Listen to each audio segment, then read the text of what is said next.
मोक्षमार्गदाता नमो राजचंद्र प्रभुसार उर्वशी समूरे वसो सदा परमाधार। जेणे जाण्यो खरो आत्मा आत्माने अन्यन्यने अक्षय पूर्ण ज्ञानिते सिद्धने धन्य धन्य छे। अज्ञानतिमिरान्धानां ज्ञानाञ्जनशलाकया चक्षुरुन्मीलितं येन तस्मै श्रीगुरुवे नमः। सत्श्रुतने नमस्कार, असीम उपकारी आत्माने नमस्कार, तारक त्रिपुटी भगवंतने नमस्कार, महावित्रोने नमस्कार, महाविત્રો સમાન મુરબ્બીઓ, મુમુક્ષુઓ, પ્રત્યેક શુદ્ધાત્મ દ્રવ્યને નમસ્કાર. પરમ કૃપાળુ દેવ પ્રણીત વચનામૃતજી પત્રાંક 768. તે 768 શરૂ કરતા પહેલાં જે ગઈકાલે આપણે યથાશક્તિ વિચાર્યો પત્રાંક 767, તેનો પ્રત્યુત્તર પ્રભુશ્રીજી વતી પરમ પૂજ્ય અંબાલાલભાઈએ આપ્યો છે. અને તે અંબાલાલભાઈનો આખો પત્ર નહીં વાંચતા એમાંથી જે ગઈકાલના પ્રશ્ન કે 5 સમિતિને લગતું જે હતું તે આપણે યથાશક્તિ વિચારીએ. તો પત્રાંક 767માં 5 સમિતિની જે વાત હતી એના પ્રત્યુત્તર રૂપે છે. પછી આપણે 768 લઈએ છીએ. ખંભાત ચૈત્રવદ બીજ સોમ વિક્રમ સંવત 1953.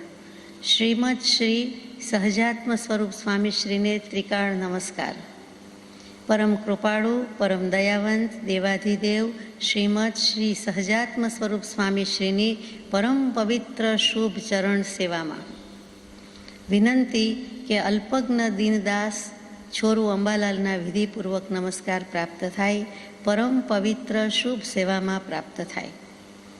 5 સમિતિના સહજ ઉપદેશનો પરમ પવિત્ર કલ્યાણકારી પત્ર એટલે કે વચનામૃતજી 767 પ્રાપ્ત થયો હતો. જે પત્રમાં 5 સમિતિપૂર્વક વર્તવાનો વિશેષ બોધ કર્યો છે. તેમ પ્રવર્તા પણ તેમાં જે આજ્ઞા આપી છે તેમ ઉપયોગપૂર્વક પ્રવૃત્તિ તે પ્રસંગોમાં તાદાત્મ્ય ન થવાય એમ વિશેષ કરીને જણાવ્યું છે. કોઈ પણ પ્રકારે મન બાહ્ય પ્રસંગમાં વર્તે નહીં, એક આત્મલક્ષમાં રહ્યા કરે, એવું તો સર્વ પ્રકારે કૈવલ્ય દશા થાય ત્યારે રહે. પણ 6, 7મા ગુણસ્થાનકે વર્તતા મુનિને બાહ્ય એવા લઘુશંકા દીર્ઘશંકા આદિ પ્રસંગોમાં પણ તાદાત્મ્ય થવાનો સંભવ જોયો. તેથી 5 સમિતિનું વર્ણન આપ દયાળુશ્રીએ યથાર્થ રીતે વિશેષપણે કૃપાનુગ્રહથી બોધ્યું છે. તે પ્રમાણે પ્રવર્તી શકાતું નથી. કૃપાળુદેવના ગણધર તુલ્ય પરમ પૂજ્ય શ્રી અંબાલાલભાઈ પણ આવું જણાવી દે છે કે આપે તો કૃપા કરી, પરમ દયા કરી, પરમ કરુણા કરી. જ્ઞાની પુરુષોએ 5 સમિતિ વિશે શાસ્ત્રોમાં લખ્યું જ છે, પરંતુ આપે મર્મ ખોલીને અમને લખ્યું એ યથાર્થ રીતે બતાવ્યું છે, વિશેષપણે બતાવ્યું છે, કૃપાનું અનુગ્રહથી બોધ્યું છે. તો પણ તે પ્રમાણે પ્રવર્તી શકાતું નથી. અને એમ ઉપયોગમાં અર્થાત આત્મલક્ષમાં રહેવું અને મન તો બાહ્ય પ્રસંગોમાં ચલિત થયા કરે છે.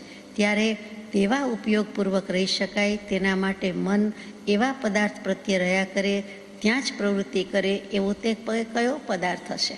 એવો કયો પદાર્થ છે કે ઘણા યોગી પુરુષો મનને સ્થિર કરવા સમાધિમાં રહે છે, છતાં તેમ થઈ શકતું નથી.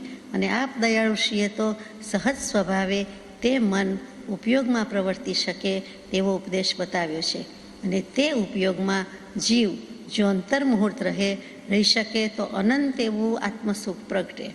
એવો જીવને કયો સુગમમાં સુગમ ઉપાય હશે તે જાણવા ઈચ્છા રહે છે. એમ અંબાલાલભાઈએ પ્રભુશ્રીજી વતી અને પછી કૃપાળુદેવને પત્રની પહોંચ આપી દીધી છે, એકનોલેજ કર્યું છે અને આ પ્રકારે જણાવ્યું છે કે આ 5 સમિતિપૂર્વક રહેવું છે, પણ અમારો ઉપયોગ પ્રવર્તી શકતો નથી. એક કે માત્ર મુનિ ભગવંતોને જ એવું નથી, ગૃહસ્થો, શ્રાવકો, આત્માર્થીને પણ 5 સમિતિ 3 ગુપ્તીમાં રહેવાની આજ્ઞા છે. એ પણ આમાંથી સાબિત થાય છે, સ્ફુટ થાય છે. સંયમ અને વિરતિનો ભેદ પણ અહીંયા મળી આવે છે કે જે સમિતિપૂર્વક આચરણ કરે છે તે સંયમ છે, યાને કે મુનિ કે સર્વસંગ પરિત્યાગી કરે છે તે છે. બાકીના જે છે દેશવીરતી, શ્રાવકો, ગૃહસ્થો, આત્માર્થીઓ, તે જે કરે છે તે વ્રતપૂર્વક કરે છે અને તેને વિરતિ કહ્યું છે. સંયમ અને વિરતિ, સંયમ અને વ્રત એ જે કહીએ છીએ દેશવ્રત, અણુવ્રત, ગુણવ્રત, બહુ તો શિક્ષાવ્રત, અને સામે જે મૂક્યું તે સર્વસંગ પરિત્યાગી પંચમહાવ્રત મૂક્યું. અહીંયા 5 સમિતિની વાત આપણે પૂરી કરીએ છીએ. પછી આ જ પત્રના અનુસંધાનમાં કૃપાળદેવે જ્યારે જવાબ આપ્યો છે તે થોડા પત્ર પછી આવે ત્યારે આપણે યથાશક્તિ વિચારશું. અંતમાં આ પત્રના અંતમાં અનુસંધાનમાં 8 સમિતિ જાણીએ જો જ્ઞાનીના પરમાર્થથી, તો જ્ઞાન ભાખ્યું તે હને અનુસાર તે મોક્ષાર્થથી. નિજ કોટિ શાસ્ત્ર કલ્પનાથી માત્ર મનનો આમળો, જીનવર કહે છે જ્ઞાન તેને સર્વભવ્યો સાંભળો. પત્રાંક 768.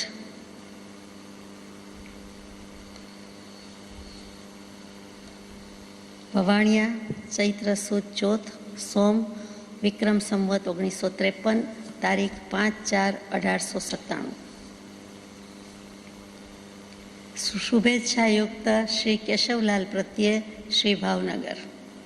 આ મોટા પુરુષોનો વિનય છે કે જે સ્થળ છે ત્યાં આવા કોઈક જિજ્ઞાસુ વસે છે તો તે સ્થળને પણ શ્રી ભાવનગર લખાયું છે.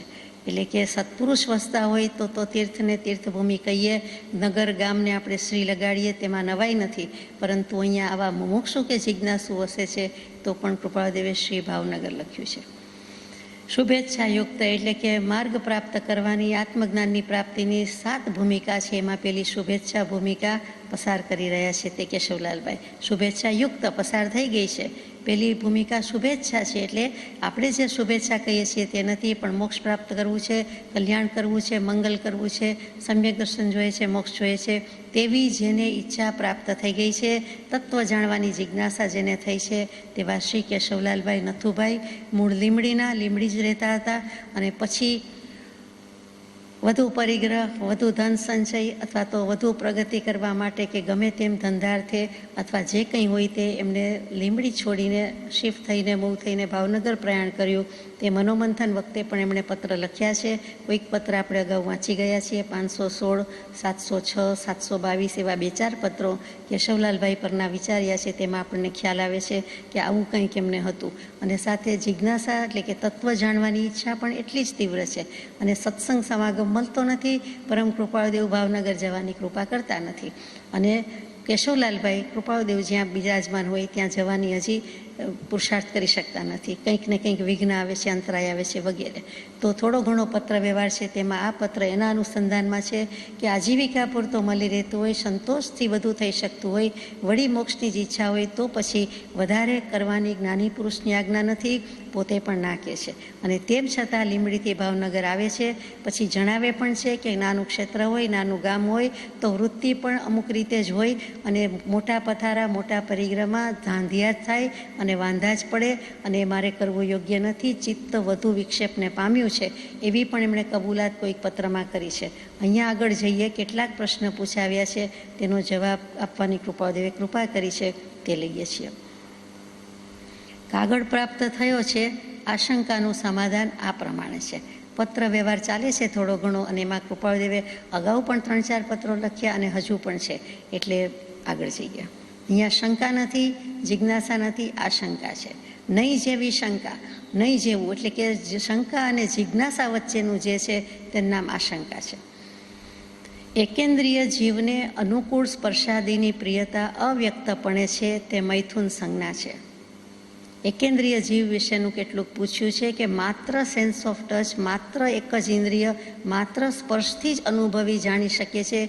જેમ કે ઝાડપાન વગેરે આપણને ચોખ્ખા દેખાય છે તે પૃથ્વીકાય, અપકાય, અગ્નિકાય, વાયુકાય પ્રત્યે લક્ષ પણ જતો નથી. સમજી શકીએ છીએ તો પણ કૃપાળુદેવ કે જ્ઞાની પુરુષ લક્ષ કરાવે છે ત્યારે આપણે વાંચીએ ત્યારે સમજાય છે, પણ વનસ્પતિ કાયનું દેખીતી રીતે દેખાતું હોવાથી આપણને તેનો લક્ષ થાય છે. તો કે એવા એકેન્દ્રિયને આ બધી સંજ્ઞા કેવી રીતે હોય? તો કૃપાળુદેવે જવાબ આપ્યો કે એકેન્દ્રિય જીવને ગમતું, ફાવતું, પસંદ પડે તેવો સ્પર્શની સંજ્ઞા પૂરેપૂરી છે. અને ત્યાં તેને મૈથુન સંજ્ઞા કહી દીધી. અવ્યક્તપણે છે આવો સ્પર્શ ગમે છે અને આવો સ્પર્શ ગમતો નથી, એટલે ત્યાં તેને મૈથુન સંજ્ઞા છે એમ કહી દીધું. એટલું જ નહીં, પણ આગળ લખે છે કે એકેન્દ્રિય જીવને દેહ અને દેહના નિર્વાહ આદિ સાધનમાં અવ્યક્ત મૂર્છારૂપ પરિગ્રહ સંજ્ઞા છે.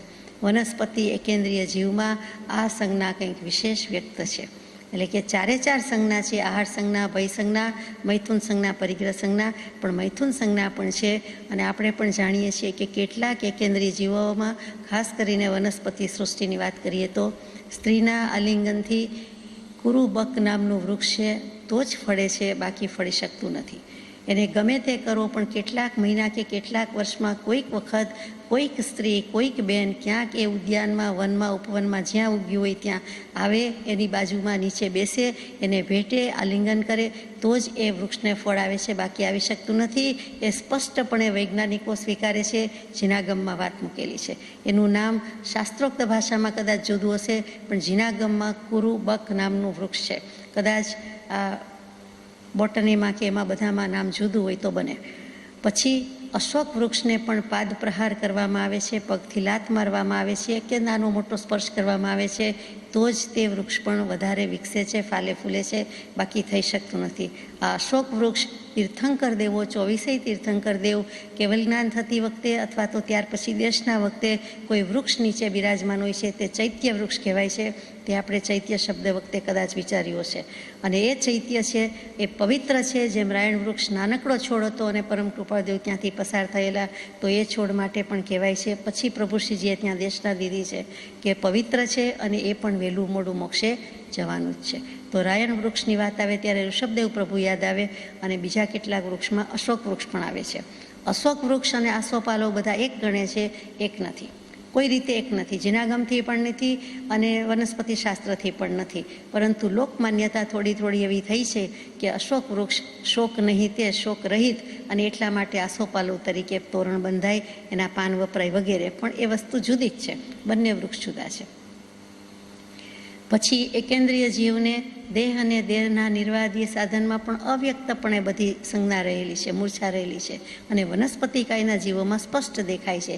જેમ કે વૃક્ષનો આહાર જ જળ છે, પાણી છે, તો એને આહાર સંજ્ઞા જોરદાર છે. પાણી ગમે જ છે, તરત જ પી જાય છે. ગમે તેવું વેધર હોય, હવામાન હોય, પણ એ પી જાય છે. અને એને સંજ્ઞા છે, ન મળે તો પોતાના મૂળિયા દ્વારા ગમે ત્યાંથી ભેગું કરે છે અને ચૂસી લે છે. જમીનમાંથી, બહારથી, કૂવામાંથી, આજુબાજુથી જે કહેતા હોય તે. પણ એ મૂળિયા એટલા દૂર લાંબે સુધી જાય છે. આપ વધારે જાણો છો, ઊંડે સુધી પણ જતા હશે. તો કે એ પાણી ગમે ત્યાંથી ભેગું કરી લે છે. બીજો જીવ પી ન જાય એટલે પોતે વહેલું પીવાનો પ્રયત્ન પણ કરે છે. આ વનસ્પતિ શાસ્ત્રી સ્વીકારે, જીનાગમમાં કેવલી પ્રભુ લખે છે. એટલે આ બધી સંજ્ઞા રહેલી છે. આહાર સંજ્ઞા છે, મૈથુન સંજ્ઞા છે, ભયથી કાપી ઉઠે છે. કાપવા માટે જતા હોઈએ અને ખબર પડી જાય હજુ 1 ફૂટ દૂર હોય ત્યાં લોન કાપી ઉઠે છે, ઘાસ એકદમ કંપી ઉઠે છે, તો પવનથી કંપે છે, પ્લેન ઉપડે છે અને આવે છે. તે વખતે જે વનસ્પતિ આજુબાજુ હોય ને જોયું હોય તો આપણને બીજી વાર પ્લેનમાં બેસવાનું મન ન થાય. એવું જ્યાં પણ જોયું હોય, કોઈ પણ વાહનમાં બેઠા હોય, એ જે એના આત્મપ્રદેશો કંપે છે એ ભયથી કાંપે છે. એમાંય જ્યારે લોન મોવર નજીક આવે, કોઈ કાપવા આવે, ટ્રીમ કરવા આવે, ત્યારે તો એ ખરેખર થરથર કાંપતું હોય છે, ધ્રુજતું હોય છે. એ જોઈ શકાતું નથી. આપણું લક્ષ નથી, અથવા લક્ષ જાય તો આપણને પછી બીજી વખત એ કરવાનું મન થાય તેવું નથી. તો એ ભય સંજ્ઞા પણ એટલી જ છે. પછી વેલડી છે, વેલી, તે પોતાના તંતુ વડે એને વીંટી જાય છે, વૃક્ષને વળગી જાય છે, વીંટાઈ જાય છે. એટલે એ પણ ભય સંજ્ઞા પણ છે અને સાથે સાથે પરિગ્રહ સંજ્ઞા પણ છે. આ રીતે વૃક્ષને વેલી વળગે છે. એમાં શાસ્ત્રો ઓઘ સંજ્ઞા પણ કહે છે કે ઓઘે ઓઘે થાય છે, એ એનો સ્વભાવ છે એટલે થાય જ. બીજે ક્યાંય નહીં પણ એ વૃક્ષને જ વેલી વળગી જાય તો શું કામ? તો કે એનો સ્વભાવ થઈ ગયો છે. હકીકતમાં આ સંજ્ઞા ધરાવે છે એટલે થાય છે.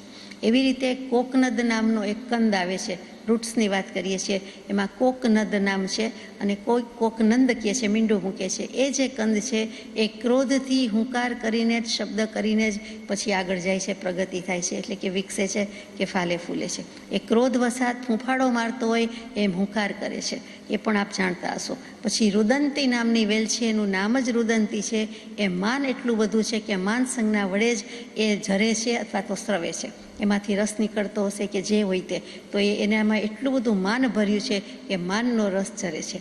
જેમ હાથીને મદોન્મત્ત કહીએ છીએ તેમ તે રુદંતી નામની વેલમાંથી પણ એટલું માન નીકળે છે. એવી રીતે માયાને લીધે કેટલીક વેલ છે તે પોતાના ફળને ઢાંકી દે છે, ઉગાડે અને પછી પોતે જ પોતાનો પાલવ ઢાંકતા હોય એમ કવર કરી દે. આ વૃક્ષની વનસ્પતિ સૃષ્ટિની માયા છે. એમાં માયા સંજ્ઞા, પરિગ્રહ સંજ્ઞા, બધી સંજ્ઞા છે. તો ક્રોધમાન માયાલોપ કશાય આ રીતે છે, એ ઢાંકી દે છે.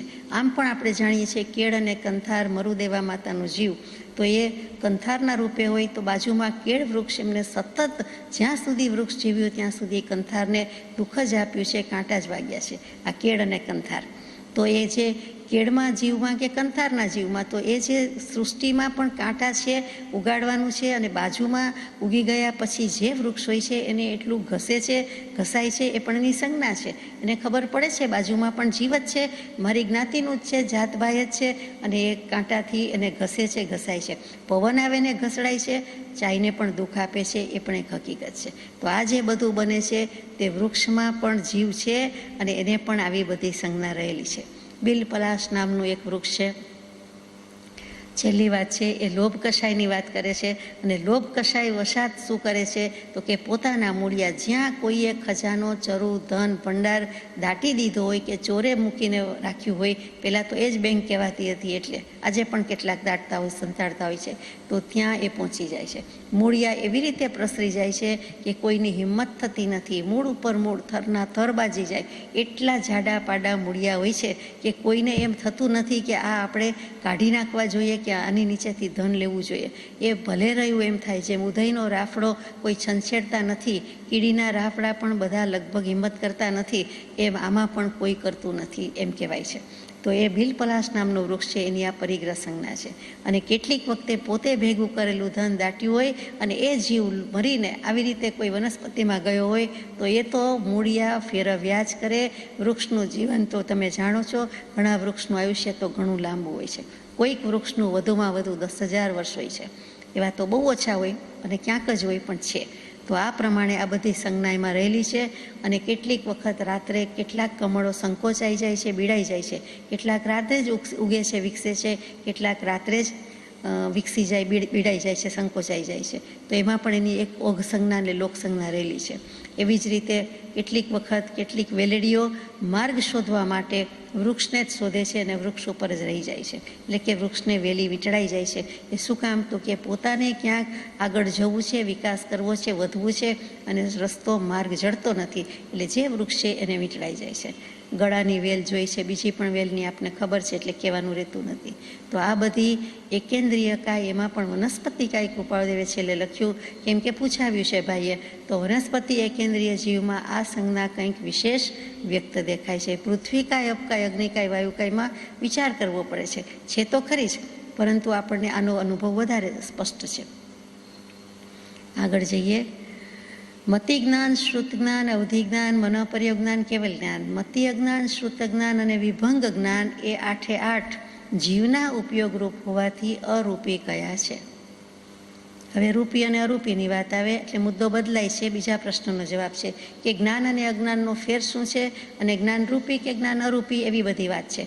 તો જ્ઞાનના વળી ભાંગા હોય, જ્ઞાન એક હોય, જ્ઞાન અસીમ હોય, જ્ઞાન અનંત હોય, એમાંથી થોડું હોય કે જાજુ હોય, પણ એમાં પછી બીજા પ્રકાર શું પડે? તો પણ જ્ઞાની પુરુષોએ આખા નંદી સૂત્રમાં 5 જ્ઞાનની જ વાત મૂકી છે, બીજી કોઈ વાત નથી. બીજા બધા શાસ્ત્રોમાં ઠેક ઠેકાણે આવે તો ખરું જ. તો એ 5 જ્ઞાનમાં મતિ, શ્રુત, અવધિ, મન, પર્યવ, કેવલ એ 5 જ્ઞાન છે. એટલે કે સમ્યક દર્શન સાથેના જ્ઞાન છે, અથવા સમ્યક દર્શન ન હોય તો એને અજ્ઞાન પણ કહેવાય છે. મતિ અજ્ઞાન, શ્રુત અજ્ઞાન, અવધિ અજ્ઞાન. અવધિ અજ્ઞાનનો બીજો પર્યાય શબ્દ જે છે તે વિભંગ જ્ઞાન છે. એટલે જ્ઞાન શબ્દ તો રાખ્યો જ છે બધામાં. હવે અહીંયા અજ્ઞાન લખ્યું છે મતિ અજ્ઞાન, શ્રુત અજ્ઞાન અને વિભંગ જ્ઞાન એટલે કે અવધિ અજ્ઞાન છે.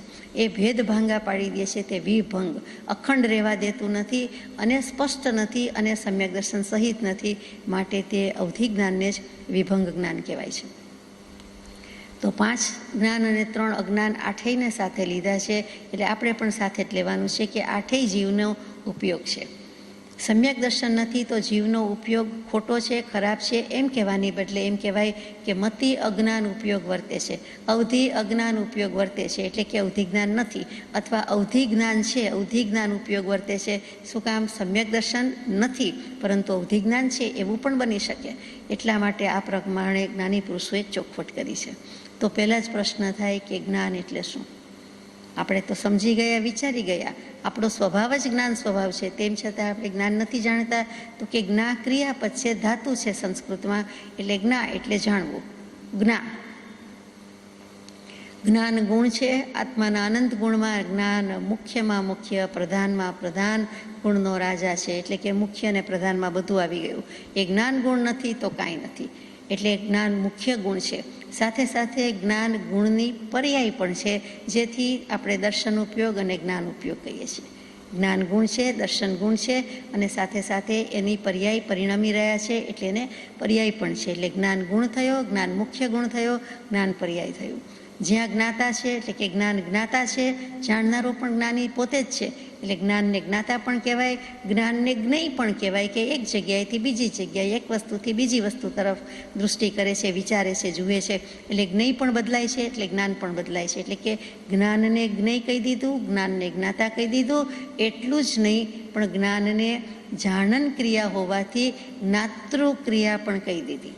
એ પણ જ્ઞાન છે. જે ક્રિયા થાય છે એ શું અજ્ઞાનની છે? તો કે ક્રિયાને પણ જ્ઞાન કહી દીધું. એટલે કે કર્તા કર્મ ક્રિયાપદ બધું જ્ઞાન? તો કે બધું જ્ઞાન. ષટકારક જ્ઞાન? તો કે 6 વિભક્તિ જ્ઞાન. ટૂંકમાં બધું જ જ્ઞાન. જાણનારો એ જ્ઞાન સ્વરૂપ, જાણવાનું છે તે પણ જ્ઞાન સ્વરૂપ છે, જેનું જ્ઞાન કરવાનું છે તે જ્ઞેય, અને પોતે જાણનારો છે, પોતાનો સ્વભાવ જ્ઞાન સ્વભાવી છે, અને જે જાણવાની ક્રિયા થાય છે એ બધામાં જ્ઞાનને જ્ઞાન આવ્યું. આ શાસ્ત્રોક્ત ભાષાથી વાત થાય છે, રમત નથી, આપણા શબ્દો નથી. એટલા માટે બધું જ જ્ઞાન છે. અને બીજું શું છે? તો કે જ્ઞાન એક જ સમયમાં સ્વને અને પરને જાણવાનો સ્વભાવ ધરાવે છે. એક જ સમયમાં એ સ્વને પણ જાણે છે અને પરને પણ જાણે છે. ત્યાં તરત જ પ્રશ્ન થાય કે તો આપણને કોઈને પણ કેવલ જ્ઞાન થયું હોવું જોઈએ કે એક સમયમાં જણાય છે. તો ત્યાં કહી દીધું કે ક્ષમક્ષમિક જ્ઞાન હોય ત્યાં સુધી આમ થતું નથી. કેવલ જ્ઞાનમાં એમ એક સમયમાં બરોબર છે, પણ જ્યાં સુધી જીવને ક્ષમક્ષમ જ્ઞાન છે, એટલે કે કેવલ જ્ઞાન નથી, ક્ષય જ્ઞાન નથી, ત્યાં સુધી આ પ્રમાણે બનતું નથી. અને એ શું કામ નથી? તો કે અનાદિકાળથી આ આપણો સ્વભાવ હોવા છતાં આપણને જ્ઞાન કેમ પરિણામ પામતું નથી? આપણને કેમ આત્માનું ઓળખાણ નથી? કેમ આત્માનું પરિણમન નથી કે પરિચય નથી? ત્યાં તરત જ કહી દીધું કે આપણને અજ્ઞાની કહી દીધા. જ્ઞાની પુરુષે દીધેલી ગાઢ છે, વિશેષણ નથી કે અજ્ઞાની છો. તે જ્ઞાની અને આપણે અજ્ઞાની સામે કેમ? એમ તો કે અજ્ઞાનની વ્યાખ્યા સમજો અને પછી જ્ઞાનનું સ્વરૂપ સમજો કે વસ્તુ સ્વરૂપનો યથાર્થ નિશ્ચય કરવાવાળો ધર્મ, તેનું નામ જ્ઞાન. કોઈ પણ વસ્તુ સ્વરૂપ, પછી એમાં આત્મા પણ આવી જાય, બીજું પણ આવી જાય, તેનો યથાર્થ નિશ્ચય કરવાવાળું જે જ્ઞાન છે, જે ધર્મ છે, તેને જ્ઞાન કહેવાય છે. એટલે બીજા બધાને જ્ઞાન કહેવાતું નથી, અજ્ઞાન કહેવાય છે. તો જો આપણે વસ્તુનો, પદાર્થનો, આત્માનો નિશ્ચય કરી શક્યા નથી, જીવાજીવનું જ્ઞાન કરી શક્યા નથી, આત્માને અનુભવી શક્યા નથી, તો આપણને જ્ઞાની પુરુષ અજ્ઞાની જ કે બીજું કંઈ કે. પુસ્તકીય જ્ઞાનનું, માહિતી જ્ઞાનનું, ઉધાર ઉછીના જ્ઞાનની કિંમત નથી. અહીંયા જે વાત છે તે શાસ્ત્ર જ્ઞાનથી નિવેડો નથી, અનુભવ જ્ઞાનથી નિવેડો છે. એ વસ્તુ સ્વરૂપ જે કહ્યું છે, માત્ર અનુભવ ગોચર જે છે તે સ્વરૂપની ને જ્ઞાનની વાત છે. માટે અજ્ઞાની છીએ, માટે મિથ્યાત્વી છે. મિથ્યાત્વી કીધા એટલે અજ્ઞાની, ને અજ્ઞાની કીધા એટલે મિથ્યાત્વી. એટલે કે જ્ઞાન સ્વરૂપ હોવા છતાં, સર્વજ્ઞ સ્વભાવ હોવા છતાં તેનું પરિચય, તેનું ઓળખાણ ને તેનું પરિણમન યાને ભાવભાષણ થયું નથી, ત્યાં સુધી તે જ જ્ઞાન અજ્ઞાન કહેવાય છે. જ્ઞાન તો તેનું તે જ છે. ઉપયોગ અશુદ્ધ છે, જ્ઞાન કંઈ પલટાઈ જતું નથી, જ્ઞાન તે જ છે, પણ તે જ વ્યક્તિ છે, તે જ વસ્તુ છે. કબાટ છે તે જ વસ્તુ છે, તેમાં પડેલી જ છે. કબાટને સ્લાઇડિંગ ડોર છે, જેવું બારણું ખોલીએ છીએ એટલે તરત જ બધું દર્શન થાય છે, બધી વસ્તુનું જ્ઞાન થાય છે, બધી વસ્તુનો પરિચય થાય છે, એનો ઉપયોગ કરી શકીએ છીએ. વચ્ચે આવી ગયું તે આવરણ, અથવા તો આપણને બારણું છે અને બારણું ખોલતા આવડતું નહોતું, અથવા આવી રીતે ખુલે છે, આ બારણું સ્લાઇડ થાય છે, એ ખબર નથી. એ કળા, તેનું નામ જ્ઞાન કળા. અને જ્ઞાન કળા, જો જ્ઞાનનું સ્વરૂપ ખબર પડી જાય, અજ્ઞાનનું સ્વરૂપ ખબર પડી જાય, એ દોષ કાઢી નાખીએ તો એ વસ્તુ તો ત્યાં ને ત્યાં જ છે, હાજર જ છે, આપણી પાસે જ છે. પહેલાંમાં તો કબાટ કે કોઈ વસ્તુનું અવલંબન છે, આ તો આપણી પાસે જ વસ્તુ રહેલી છે, માત્ર ઉપયોગ ચૂકી જાય છે. એ જીવની મૂળભૂત અને બીજભૂત ભૂલ છે. એટલે કૃપાળુદેવે કેવી સુંદર રીતે રજૂઆત કરી છે કે જ્ઞાનની વાત છે, પછી જ્ઞાન, 5 જ્ઞાન, 3 અજ્ઞાન, એ આઠેયને લીધા. સુકામ અજ્ઞાની, સુકામ મિથ્યાત્વ, એ કીધું. પછી એના ઉપયોગથી છે કે એ આઠે જીવના ઉપયોગરૂપ હોવાથી અરૂપી કયા છે. એટલે ઉપયોગ શું છે સમજવું પડે, અને તે જ ચૂકી ગયા, તે જ ભૂલી ગયા, એ જ આપણી જીવની મૂળભૂત બીજભૂત ભૂલ છે. તો અહીંયા જ્ઞાનની વાત કરીએ છીએ, ઉપયોગની વાત કરીએ છીએ. ઉપયોગ શું? બહુ જ સીધી સાદી રીતે વાત કરીએ તો પૂજ્યપાદ સ્વામીની વ્યાખ્યા છે કે ઉભય નિમિત્ત વશાદ ચૈતન્ય અનુવિધાયી પરિણામ સહ ઉપયોગ. એટલે કે ચૈતન્યનો અનુવિધાયી પરિણામ છે તે જ ઉપયોગ છે. ઉપયોગ એટલે ચૈતન્ય જીવની પરિણતિ વિશેષ, તે જ ઉપયોગ છે. એક સ્પેશિયલ કાઇન્ડ ઓફ પરિણતિ તો થયા જ કરે છે, અર્થક્રિયા તો થયા જ કરે છે. દરેક પદાર્થ છે, અને આત્મા પણ પદાર્થ છે, એટલે અર્થક્રિયા સંપન્ન છે. એમ કરીને આપણે ત્રીજું પદ બોલીએ છીએ. તો અર્થક્રિયા દરેક દ્રવ્યમાં થાય છે, દરેક પદાર્થમાં થાય છે, આત્મામાં પણ થાય, એમાં નવાઈ નથી. પણ આત્મા જીવતો જાગતો છે, ચેતન છે. એટલે જે ચૈતન્ય, પછી એમાં જ આવી ગયું દર્શન જ્ઞાન ગુણ, દર્શન જ્ઞાન ઉપયોગ. અનુવિધાયી, તે પાછળ ફરે છે, ફોલો જ કર્યા કરે છે.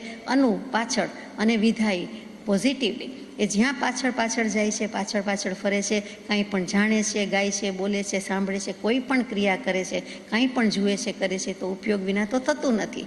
ને જો ઉપયોગ ન હોય તો જીવને જડ કેવો પડે? ઉપયોગથી તો જીવ અને અજીવ જુદા પડ્યા. એટલે કે લક્ષણ જ ઉપયોગનું છે.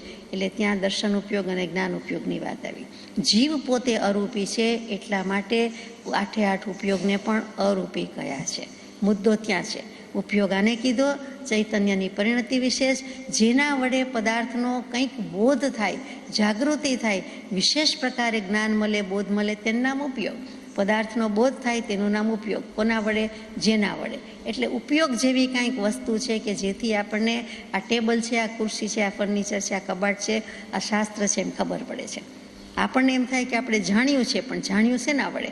તો કે જાણવાની શક્તિ, જાણવાની ક્રિયા ઉપયોગમાં જ છે, આત્મામાં છે, બીજું ક્યાંથી જણાય? જળને કેમ જણાતું નથી? જળને ઉપયોગ નથી, જળ ચેતન નથી, અને જળમાં ચૈતન્યત્વ નથી. એટલે કે જ્ઞાન દર્શન ગુણ, જ્ઞાન દર્શન ઉપયોગ નથી. એ પરિણમવાની ક્રિયા કરે છે. જળ ભાવે પરિણમે, ચેતન ભાવે પરિણમે. પડ્યું જૂનું થાય છે વગેરે, નાનું થાય, મોટું થાય, જૂનું થાય, બગડી જાય, એ બધી એનામાં પરિણમનની ક્રિયા છે. એટલે જળને જળ ભાવ છે, પણ જળને કોઈ દિવસ ઉપયોગ નથી જ. તો અહીંયા આઠે આઠને ઉપયોગ છે, અને આઠે આઠને શું કામ અરૂપી કયા? અરૂપી એટલે અમૂર્તિક, દેખાતા નથી તે. તો જીવને જેમ અરૂપી કે અમૂર્ત કયો છે, તેમજ આ આઠે આઠ ઉપયોગને પણ અરૂપીને અમૂર્ત કયા છે. જ્ઞાન અને અજ્ઞાન એ બેમાં મુખ્ય ફેર આટલો છે કે જે જ્ઞાન સંકિત સહિત છે તે જ્ઞાન છે, અને જે જ્ઞાન મિથ્યાત્વ સહિત છે તેને અજ્ઞાન કહ્યું છે. પણ વસ્તુતા એ બંને જ્ઞાન છે. જ્યાં સુધી સમ્યક દર્શન નથી ત્યાં સુધી તેને અજ્ઞાન કહ્યું. પછી જેવું સમ્યક દર્શન થયું તે જ સમયે તે બધું જ જ્ઞાન કંઈ ભૂલી ગયા નહોતા કે વસીરાવી દીધું નહોતું, એ હતું જ. એટલે તરત જ એ સમ્યક થઈ ગયું, ચોખ્ખું થઈ ગયું. વસ્તુ ઉપર કાટ લાગ્યો, ધૂળ લાગી, ચાંદી કાળી પડી ગઈ, મેલી થઈ ગઈ, તરત જ સાફ કરી એટલે ચાંદી તેની તે છે. પેલી રજ, ધૂળ, મેલ, ટાર્નિશિંગ જે કાંઈ હતું એ જે ખરાબ થઈ ગયેલું હતું એ ઉડી ગયું, હવામાનથી કે બીજા કોઈ કારણેથી એ ગયું એટલે વસ્તુ તો ત્યાં ને ત્યાં જ હતી. એનું સ્વરૂપ, એનો સ્વભાવ ચળકવા માંડ્યો, દેખાવા માંડ્યો, ઝળકાવા માંડ્યો, અને આપણને દેખાવા માંડ્યું કે વસ્તુ ચોખ્ખી થઈ ગઈ. તે જ વસ્તુ અહીંયા છે કે મિથ્યાત્વ ગયું, મેલ ગયો.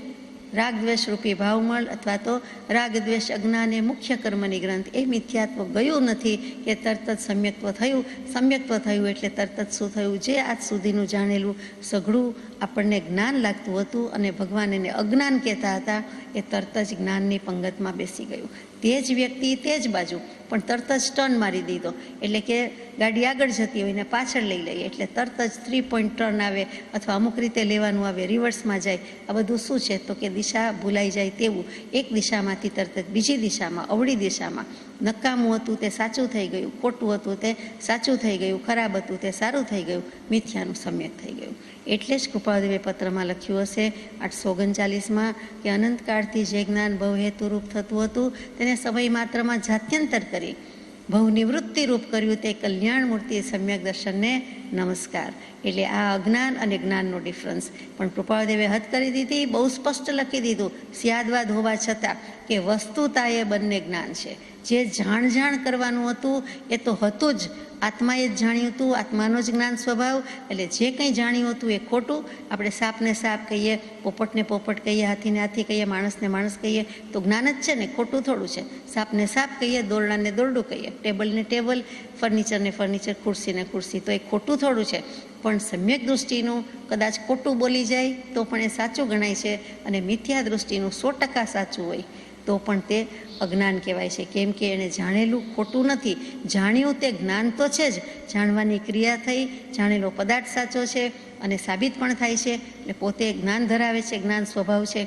પરંતુ સમ્યક દર્શન નથી તો એનું જ્ઞાન ભગવાન પાસે જઈએ તો એના પેપરમાં માર્ક્સ ના મળે. એને એમ કહી દે કે આ ખોટું, કેમ કે તારું જાણેલું ખોટું છે. શું કામ? મિથ્યા જ્ઞાન છે. એટલે કે તારી વાત સાચી છે પણ સમ્યક તો નથી, ત્યાં સુધી અમે એને અજ્ઞાન કહીએ છીએ, એમ કૃપાળદેવ કહેવાનું માગે છે. કે અજ્ઞાન કયું છે જ્ઞાની પુરુષોએ તેને મિથ્યાત્વ હોવાથી અજ્ઞાન કહ્યું છે. એ અમૃત જ હોય પરંતુ સાથે છે જ ઝેર ભેળવી દીધું હોય તો, ઝેરવાળી ચમચી કે આંગળી માત્ર જ ફેરવી હોય તો, દૂધ અને દહીંમાં દૂધને એટલું જ જરા કડાડી દીધું હોય તો પછી તો એ જમાવેલું દૂધ કહેવાશે, દૂધ પ્યોર નહીં કહેવાય. એ ગમે એમ તો એ ઝેરની કણી, તો જે કંઈ ઝેર મૂક્યું છે કોઈ પણ વસ્તુમાં, અમૃતમાં ઝેર, તો એને કહેવું તો પડે અંશે પણ છે કે આમાં ભળી ગયું છે, એક ટીપું પણ વિષ્ટાનું પડી ગયું છે કે બીજું કંઈક ઝેર પડી ગયું છે, એમ જેમ આપણે કહેવું પડે છે અને કહીએ છીએ. તેમ જ અહીંયા છે કે ગમે એમ હોય, જાણેલું ગમે તેટલું સાચું હોય, જ્ઞાન હોય પણ મિથ્યા છે. અહીંયા મિથ્યાત્વના અંશ કે દળિયા છે. આખું ગાઢ હોય તો ગાઢ, અથવા તો હલકું હોય તો હલકું, મંદ મિથ્યાત્વ, મોડું મિથ્યાત્વ, અને નહીં તો એના થોડાક પણ છાંટા કે અંશ છે અને છે. માટે તમને અજ્ઞાની કહીએ છીએ. એટલે આપણને પ્રશ્ન, દલીલ, તર્કનું સમાધાન થઈ જાય છે કે અમને કેમ અજ્ઞાની કયા, અમને જ્ઞાન સ્વભાવી કયો, અમને સર્વજ્ઞ સ્વભાવી આત્મા કયો અને પાછા અજ્ઞાની કયો. આ ભગવાન પાસે આપણો દલીલ કે પ્રશ્ન છે તો ભગવાન આ રીતે આપણને સમાધાન પણ કરે છે કે આત્મા જ્ઞાનમય છે, આત્મા ઉપયોગવંત છે, તો પછી અજ્ઞાની છીએ તો કે મિથ્યાત્વ છે. એટલે એને બીજું કે જ્ઞાનાવરણીય કર્મનું આવરણ છે એટલે તેને અજ્ઞાન પણ કહેવું પડે છે. આગળ વાત આવે છે, લઈએ કે જ્ઞાનાવરણીય કર્મ અને અજ્ઞાન એક નથી. જ્ઞાનાવરણીય કર્મ જ્ઞાનને આવરણરૂપ છે અને અજ્ઞાન જ્ઞાનાવરણીય કર્મના ક્ષપશુમરૂપ છે. એટલે કે આવરણ ટળવારૂપ છે. આવરણ છે, પડદો છે, આડી વાત છે, ટાળી શકાય છે. યાદ નથી રહેતું, 5 વાર લખીશું, 5 વાર બોલીશું, એમ જેમ આપણે કરીને જ્ઞાનાવરણીય કર્મને કોઈને કોઈ રીતે ટાળવાનો પ્રયત્ન કરીએ છીએ. જ્ઞાનાવરણીય કર્મ 6 પ્રકારે બંધાય અને ભોગવે, દર્શનાવરણીય કર્મ પણ 6 પ્રકારે બંધાય અને ભોગવે. એટલે કે જ્ઞાનની, દર્શનની અને જ્ઞાનીની ને દૃષ્ટિની, સમકિત દૃષ્ટિની અથવા તો આત્મજ્ઞાનીની કે કોઈ પણ આગળ જ્ઞાની હોય તે, એ બધાનો કાંઈ પણ અવિનય આશાત ન થયો હોય તો આપણને જ્ઞાનાવરણીય કર્મ પણ એટલા જ લાગે છે. અને એમાં આશાતના અવિનયની બદલે જો હવે વિનયપૂર્વક થાય છે, બહુમાનપૂર્વક થાય છે તો એટલા જ કર્મનો ક્ષય પણ થતો હોય છે. તો મૂળ વાત એ કે જ્ઞાનાવરણીય કર્મ છે એ એક જાતનું કર્મ છે. 8 પ્રકારના છે મુખ્ય કર્મ, તેમાં એક પ્રકારનું કર્મ થયું. જ્યારે અજ્ઞાન છે એ કર્મ નથી કીધું. અજ્ઞાનને શું કીધું તો કે આવરણ થાય છે. જ્ઞાનને આવરણરૂપ છે, અજ્ઞાન જ્ઞાનાવરણીય કર્મના ક્ષયક્ષમરૂપ છે. એટલે કે એને ઓછું વધતું કરી શકાય છે, ઓછું વધતું છે જ. હાલની પરિસ્થિતિમાં આપણી પાસે જ્ઞાન ઓછું વધતું છે એ જ ફરક છે. કોઈ પણ આત્માને જ્ઞાન છે એમ તો કહેવું જ પડે. નિગોદના જીવને અક્ષરના અનંતમાં ભાગનો ઉઘાડ છે, ક્ષયક્ષમ છે, નહીં તો જડ કહેવા પડે. જો સેજય જ્ઞાન ન હોય, સેજય ઉપયોગ જ ન હોય એમ કહી દઈએ તો એને જડ કહેવા પડે. માટે આપણે બધા જ જીવતા જાગતા ચેતન, નાનામાં નાનું જંતુ પણ જ્ઞાન સ્વભાવી કહેવું પડે. નિગોદને કીધી તો પછી બીજાની તમા શું છે. એટલે કે જે છે કેવું પડે છે એ આવરણ છે એમ નહીં, પણ ત્યાં નાના વર્ણ્યના કર્મના ક્ષ રૂપે છે, એટલે કે ઓછું વધતું તો છે. એટલે નથી એમ નથી, અસ્તિત્વ નથી એમ નથી, જ્ઞાન તો છે જ, પડેલું જ છે, ગમે ત્યારે પ્રાપ્ત કરીશું. એટલે કે આવરણ છે અને ટાળી દઈશું, ટાળી શકાય છે. જ્યારે નાના વર્ણીય કર્મમાં જ્ઞાનને આવરણ કીધું છે, પણ અજ્ઞાન છે એ ટાળી શકાય છે. નાના વર્ણીય કર્મ અજ્ઞાન ટાળીશું તો ટળશે. એટલે કે એક વસ્તુને આખું કર્મની પ્રકૃતિમાં લઈ ગયા છે, તે જ્ઞાનાવર્ણ્ય કર્મની પ્રકૃતિમાં લઈ ગયા છે, અને બીજી બાજુ છે તે અજ્ઞાન છે, એટલે કે ત્યાં મિથ્યાત્વ છે, એટલે ત્યાં મોહનીય કર્મની બોલબાલ આવી કે જે કાંઈ છે તે મોહનીયની આડે, દર્શન મોહનીયની આડે વસ્તુનું સ્વરૂપ સમજાતું નથી, સ્વીકાર કરી શકતા નથી, શ્રદ્ધામાં પણ લાવી શકતા નથી. પછી આચરણની વાત છે. એ શું કામ છે? તો કે એનો ખુલાસો આપે છે કે સંશય, વિપર્યય અને અનધ્યવસાય નામના 3 દોષ રહેલા છે, અને આ સમ્યક જ્ઞાનના દોષ કહેવાય છે.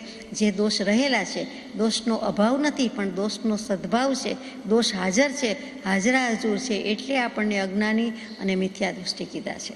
સંશયમાં તો આપણે કોઈ વખત આવી ગયું છે કે વૃક્ષનું ઠૂઠું છે કે માણસ ઊભું છે, ગમે તેટલી ખબર હોય છતાં રાત્રે અંધારામાં અંધારું મોટું નિમિત્ત થાય છે અને ભ્રાંતિ ઉપજાવે છે. દિવસે ચેક કરી રાખ્યું હોય, જોઈ રાખ્યું હોય, ખબર જ હોય, બીજાને કહેતા હોઈએ કે એના જેવું લાગે છે, હકીકતે એ માણસ નથી, એ ઝાડનું ઠૂઠું જ છે.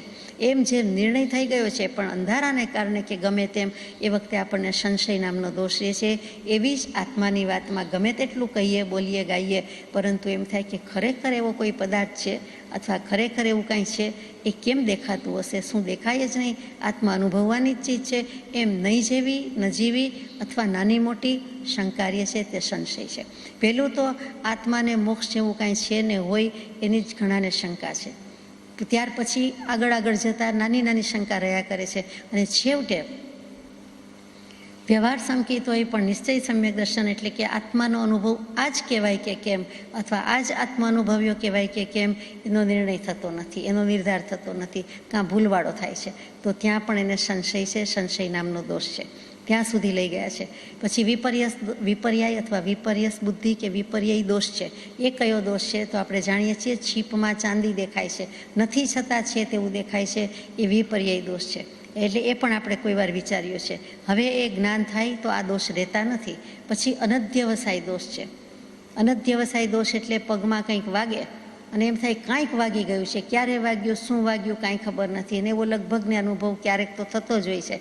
તો કે એ જે અનધ્યવસાય કાંઈ નક્કી જ થઈ શકતું નથી, ડૉક્ટર્સ નિદાન કરી શકતા નથી, પણ આપણને જેને વાગ્યું એ પણ વિચારી શકતા નથી કે શેનાથી થયું, ક્યારે વાગી ગયું, ક્યારે પડી ગયા, અથવા શું વાગ્યું છે, અથવા નક્કી જ ન થાય કે લાકડું વાગ્યું, પથ્થર વાગ્યો, ફર્નિચર વાગ્યું. કોઈક વખત કાંટો વગેરે વાગે તો નક્કી થઈ જાય, બીજું કેટલીક વાર નક્કી નથી થતું. એટલે જે અનિશ્ચિતતા છે, અનિર્ધારિત અવસ્થા છે, એને અનધ્યવસાય દોષ કીધેલો છે. આ 3 દોષ જ્ઞાનના છે, સમ્યક જ્ઞાનમાં, અને આ 3 દોષનો અભાવ હોય તો જ જ્ઞાન સમ્યક થાય છે, યાને કે સમ્યક્ત્વ થાય છે, અને પછી જ્ઞાન સમ્યક થઈ જાય છે, નહીં તો થતું નથી. સાપમાં દોરડું લાગે, દોરડામાં સાપ લાગે, તો દોરડાને સાપ માનીએ એ ભ્રાંતિ જ છે કે બીજું કાંઈ? વૃક્ષને ઠૂઠું માનીએ, વૃક્ષ તો બરાબર છે, ઠૂઠું માનીએ કે મનુષ્ય માનીએ તે પણ ભ્રાંતિ જ છે. છીપમાં ચાંદી માનીએ તે પણ ભ્રાંતિ છે. અને શું અવાજ આવ્યો, શું વાગ્યું તે ખબર પડતી નથી, કાંઈક હતું એટલી ભાન છે, બીજી કાંઈ નથી, તો એ પણ દોષ જ છે. તો આ 3 દોષ રહિત હોય તો ત્યાં જ્ઞાન જ છે. અને નથી શું કામ? તો કે મિથ્યાત્વનો ઉદય છે, એટલા માટે આ જ્ઞાન થયું નથી, અજ્ઞાન છે, એટલે પરસ્પર થઈ ગયું. પણ 2 શબ્દો જુદા છે એ વિચારવાનું છે. અજ્ઞાન શબ્દનો સાધારણ ભાષામાં જ્ઞાન રહિત અર્થ થાય છે. જેમ જળ જ્ઞાનથી રહિત છે તેમ અજ્ઞાન શબ્દનો અર્થ શું? તો કે જ્ઞાન વિનાના, જ્ઞાન વિનાનું, જ્ઞાન રહિત, જ્ઞાન વગરનું, એ અર્થ થાય છે. કે જેમ જળ છે તો એનામાં જ્ઞાન નથી, તેવી રીતે. પણ નિર્ગ્રંથ પરિભાષામાં, અધ્યાત્મ પરિભાષામાં તો મિથ્યાત્વ સહિત જ્ઞાનનું નામ અજ્ઞાન છે. અધ્યાત્મની સૃષ્ટિમાં વસ્તુ બદલાઈ જાય છે. આપણે જે કામ છે અધ્યાત્મની સૃષ્ટિનું છે, અને અધ્યાત્મની સૃષ્ટિમાં સમસ્ત ખેલ દૃષ્ટિનો જ છે. દૃષ્ટિ તેવી સૃષ્ટિ, એ લોકોક્તિ છે, કહેવત છે. અહીંયા પણ એમ જ છે કે આત્મા જેવું જુએ છે, જાણે છે, તેવું જ તેને જગત લાગે છે. એટલે કે નિર્ગ્રંથ પરિભાષા, અધ્યાત્મ પરિભાષામાં મિથ્યાત્વ સહિતનું જે કંઈ જ્ઞાન છે તેનું નામ અજ્ઞાન છે. જ્ઞાન વિનાના કીધું નથી, જ્ઞાન રહિત કીધું નથી, કેમ કે જ્ઞાન જીવનો સ્વભાવ છે, અવિનાભાવી સંબંધ સ્વભાવ છે, એનાથી જુદું પડી શકતું જ નથી, તેને જ જ્ઞાન કહેવાય છે. જાણવાની શક્તિ, જાણવાની ક્રિયા જે ધરાવે છે તેનું નામ જ્ઞાન. આપણે પરિણત જ્ઞાનને અર્થ કરીએ છીએ તે નહીં, એ રીતે એ અપેક્ષાએ જ્ઞાનીને જ્ઞાન કહેતા નથી, પણ જાણવાનો સ્વભાવ, જાણવાનું લક્ષણ, જાણવાની ક્રિયા, જ્ઞેય પદાર્થ, જ્ઞાતા, જ્ઞાન બધું છે, માટે જ્ઞાન છે, જ્ઞાન સ્વરૂપ જ છીએ. અને તે દૃષ્ટિથી અજ્ઞાનને પણ અરૂપી કહ્યું છે. જેમ જીવના આઠે ઉપયોગને અરૂપી કે અમૂર્તિક કીધા, તેમ અજ્ઞાનને પણ અરૂપી કહ્યું છે. વિચારવા જેવું છે કે જેમ તેમ નથી. વ્યવહારથી પૂતગલની સાથે, મૂર્તિક પૂતગલની સાથે અજ્ઞાન હોવાથી તેને પણ મૂર્તિક કહે છે. એટલે કે એ મૂર્ત પૂતગલની સાથે સંબંધ ધરાવે છે, એટલે એને ત્યાં મૂર્તિક કહેવું પડે છે. એ વ્યવહારથી કહેવું પડે છે. અજ્ઞાનને અરૂપી કહી દીધું, પછી પાછું તરત જ બદલે છે કે વ્યવહારથી શું સમજવા માટે આપણે કહીએ છીએ કે નિશ્ચયથી તેને અરૂપી કહેવાય છે, પણ વ્યવહારથી તો મૂર્ત પૂતગલ સાથે અજ્ઞાનને સંબંધ છે.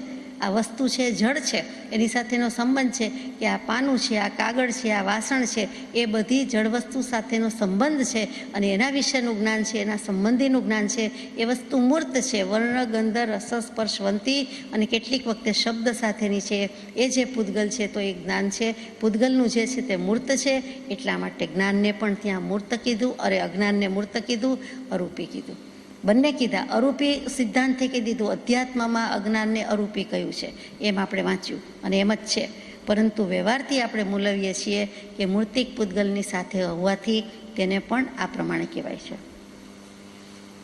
અહીંયા એમ આશંકા થાય છે કે જો અજ્ઞાન અરૂપી હોય તો સિદ્ધમાં પણ હોવું જોઈએ. વાત તો મુદ્દાની લાવ્યા.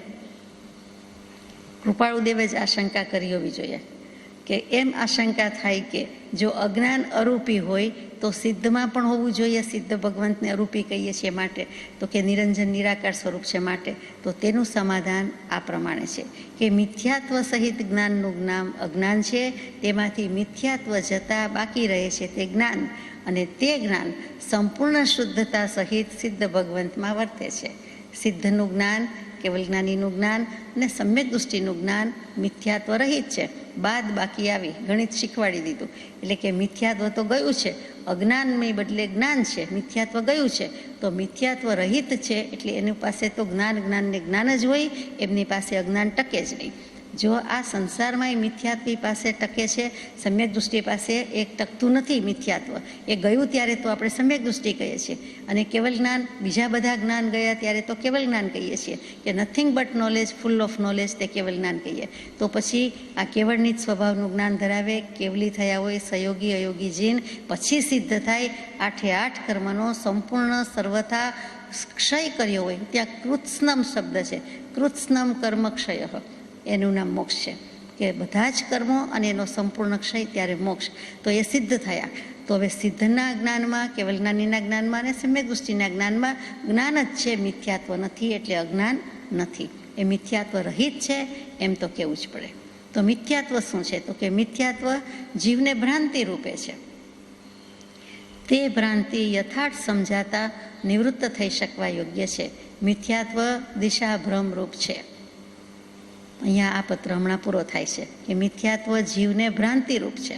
એટલે ભ્રાંતિ શું? તો કે ભ્રમ, વેમ, મિથ્યાત્વ, અજ્ઞાન, કે જે હોય તેનાથી જુદું લાગવું, હોય તેનાથી ઊંધું માનવું, હોય તેનાથી ખોટું જાણવું, એ બધી જે વસ્તુ છે તેનું નામ અહીંયા મિથ્યાત્વ કહી દીધું. મૂળ શબ્દ ભ્રાંતિ લીધો છે. વેદાંત દર્શનમાં ભ્રાંતિ કહે છે, જીનાગમમાં મિથ્યાત્વ કહે છે. વસ્તુતાએ કોઈ પણ રીતે તપાસો તો કોઈ જ ભેદ નથી, અંશ માત્ર ભેદ નથી. અગાઉના ઘણા પત્રોમાં આપણે ભ્રાંતિ વિશે વિચારી ગયા છીએ, એટલે બહુ નથી કહેવું, પણ ભ્રાંતિનો જ પર્યાય શબ્દ મિથ્યાત્વ, મિથ્યાત્વનો જ પર્યાય શબ્દ ભ્રાંતિ છે. અને ભ્રાંતિમાંથી શાંતિમાં જવાનું છે, એટલે ઓમ શાંતિ શાંતિ શાંતિ એમ 3 વખત શાંતિ પાઠ કરીએ છીએ. બધા જ દર્શનમાં કરે છે. વેદાંત દર્શનમાં પણ એટલું જ આવે, અને જીનાગમમાં પણ આપણે કરીએ છીએ. ક્ષમાપના જેવી ક્ષમાપના લઈને પણ છેલ્લે કે હવે ભવ પરિભ્રમણનો અંત અથવા તો આ જે કાંઈ કશાય ભાવ ઉઠ્યા હતા તેનો અંત, અને તેમ કરીને આપણે 3 વખત શાંતિ બોલીએ છીએ. હંમેશા ક્ષમાપના પાઠ હોય કે ક્યાંય પણ હોય તો 3 વખત શાંતિ સ્પષ્ટ બોલવી આપણી ફરજ છે. એમાં લખી છે અને બોલવાની છે. એક વખત ઓમ શાંતિ કહી દીધું તો ન ચાલે.